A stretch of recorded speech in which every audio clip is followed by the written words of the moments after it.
With both sides stuck in a hard stalemate, they knew this war wasn't going to be about taking territory, but about simply wearing each other down.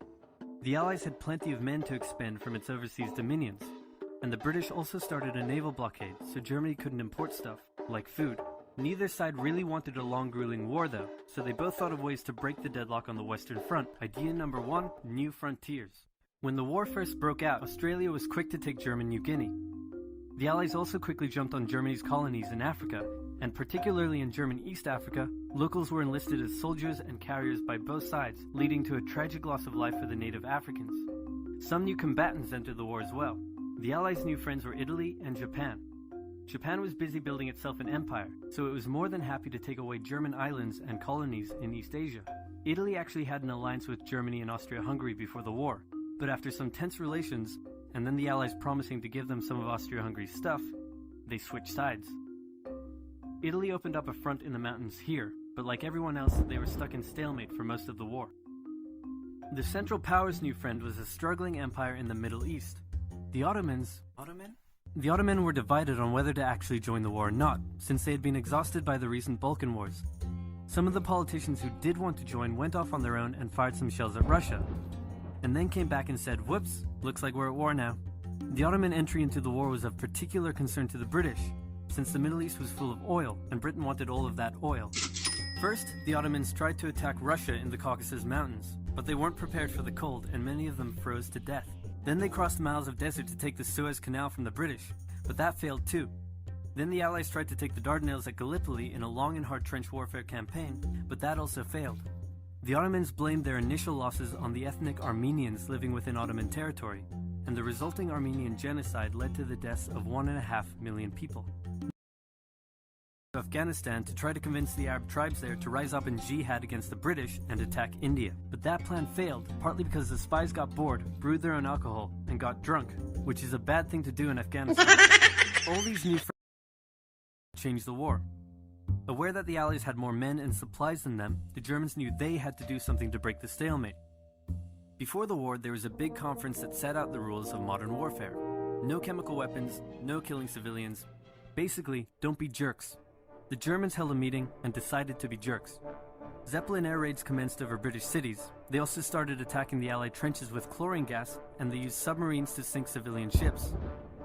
One such civilian ship was the Lusitania, which had 159 Americans on board when it was sunk, further swaying US opinion against the Germans.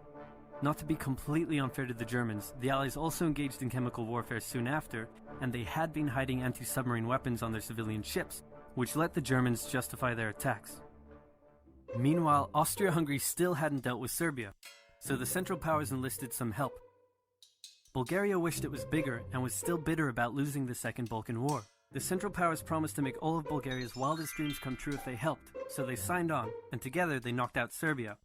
The Serbian troops retreated through Albania, which was neutral but had some ties to Austria-Hungary, so Austria-Hungary entered Albania in a friendly invasion to chase down the Serbians, many of whom escaped by sea. It's 1916, and a lot is happening. As if they didn't have enough enemies already, Germany added one more to the list. Portugal had been getting a bit chummy with the Allies behind the scenes, and Germany didn't like that one bit. Around the same time, the only sea battle of the war happened. Both sides had a new powerful class of battleships called dreadnoughts, but they were so expensive to build that neither side wanted to risk losing them in a battle, so they kept them in port, except for one time when they had a big fight and a bunch of them got damaged, so they didn't try that again. The UK started conscripting men to the army, so they had plenty of reserves, which is just as well because the Western Front was about to get brutal. The longest and one of the bloodiest battles of the war started when the Germans launched an attack around the French city of Verdun. The French defended it desperately, leading to hundreds of thousands of casualties. Under pressure, the French called on its allies to do something to draw the Germans' attention away, so the British started their own long and brutal fight, the Battle of the Somme, with 60,000 British casualties on just the first day. It was also here that the British first used one crazy brand new piece of sci-fi technology. The Russians had been getting pushed back further and further into their own territory, but in response to the French call for help, they began a huge offensive, and did really well until they ran out of supplies and got stuck. Seeing how well the Russians had been doing, Romania decided now would be a great time to jump in and win the war, and then they got pounded. The Greeks were fighting amongst themselves about whether to join the war or not. The king liked the Central Powers, while the Prime Minister wanted to join the Allies. After a brief national schism, during which the country split into two, the king finally abdicated and the country reunited. With Allied help, they began a new offensive. In the Middle East, Russia was pushing into Ottoman territory from the north. The British had also made a landing in Mesopotamia to protect Persia's oil fields, and they had also sent a small army up the Tigris River to try to take Baghdad, but the army got sieged in the town of Kut along the way and eventually surrendered.